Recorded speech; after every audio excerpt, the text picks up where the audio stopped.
Welcome all, this is Abhilash. So in this session, we are going to start Unit 3, Central Banking, Monetary Policy and its function. So let's start with the Central Banking of India and its function.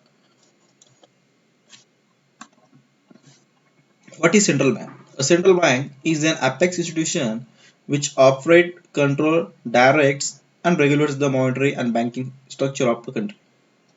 A central bank is so called because it occupies a central or highest position in monetary and banking structure of the country. In India, Reserve Bank of India is the central bank of the country. Lender of the last resort is the essential function of central bank. Primary function of central bank is a banking system in which a central bank has either a complete or a residuary monopoly in note issues. RBI commenced its operation on 1st April 1935 during the British rule in accordance with the provisions of Reserve Bank of India Act 1934. Reserve Bank of India was set up based on the recommendation of Hilton Young Commission of 1926. The RBI was nationalized on 1st January 1949. The RBI is entrusted with the 21-member Central Board of Directors, the Governor, 4 Deputy Governor, 2 Finance Ministry representative, 10 government nominated directors to represent important elements of Indian economy, and 4 directors to represent local boards headquartered at Mumbai, Kolkata, Chennai, and New Delhi. First governor of RBI was Osborne Smith. First Indian governor was C.D. Deshmukh. Present RBI governor is Ajit Patel. So it's now has been changed. So this the financial year of RBI is from the 1st July to 30th June. Original headquarter of RBI in Kolkata, but now it was in 1937 till the 1937. In 1937 it was shifted to Shahid Bhagat Singh Marg, Mumbai, and current governor of the Reserve Bank of India is Shashikanta Das. Functions of central bank. So there are two types of function of central bank. One is a monetary and the second one is a non-monetary. So let's discuss what is the monetary function. First, bank of issue or currency function. RBI is our country has been RBI in our country has been given sole right of issue of currency notes except 1 rupees note. This function gets such importance that central bank has come to know as a bank of issues. Central bank keeps three main considerations regarding issue of notes: uniformity, elasticity, and safety. RBI tries to keep money growth within a target range and keeps inflationary pressure at a low level. Second, banker, agent, and advisor to the government. It helps the government with short-term loans and advance in time of difficulty. Government of India borrows money from RBI to finance its budget deficit. As government agent, the central bank conducts sale and purchase of government securities, also manage national debt and foreign debt. Custodian of cash reserve of commercial bank.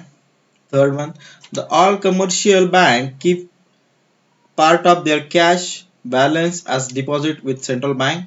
The central bank act as the custodian of this reserve. It is because of these functions that a CB is called a bank of bankers. Commercial bank is called a bank of bankers. Fourth, lender of the last resort. The central bank lends to the commercial bank in times of emergencies.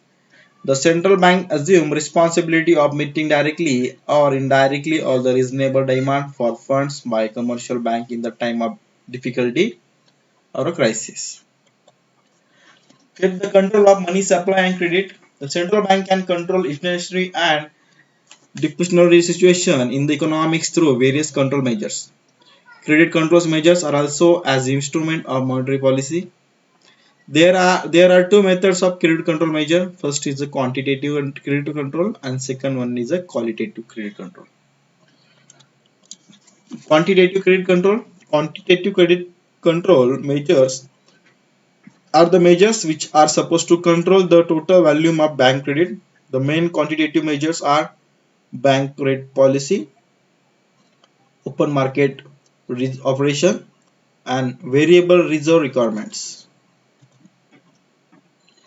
Qualitative credit control. The qualitative credit control measures which control certain type of credit and allocate credit between alternatives uses are called qualitative measures.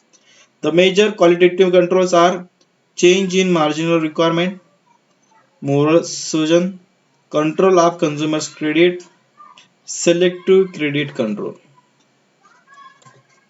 Non-monetary functions. The first is the supervision of bank.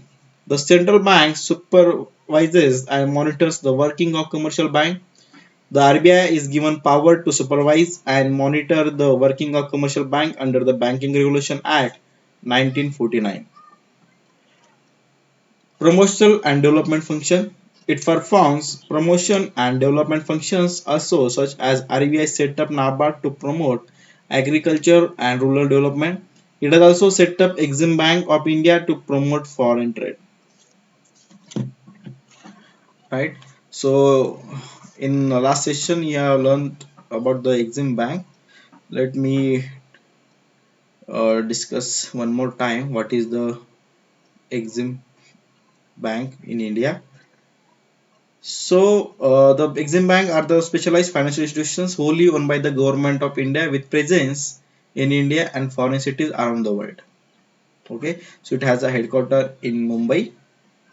So it is fully owned by the government of India. So this bank were set up in the 1982 for the purpose of financing, facilitating, and promoting India's international trade for promotion and development function. Next is data collection and publication. Third, the central bank collect data on various economic matters such as foreign trade, foreign investment in India, inflation, and so on. Clearance.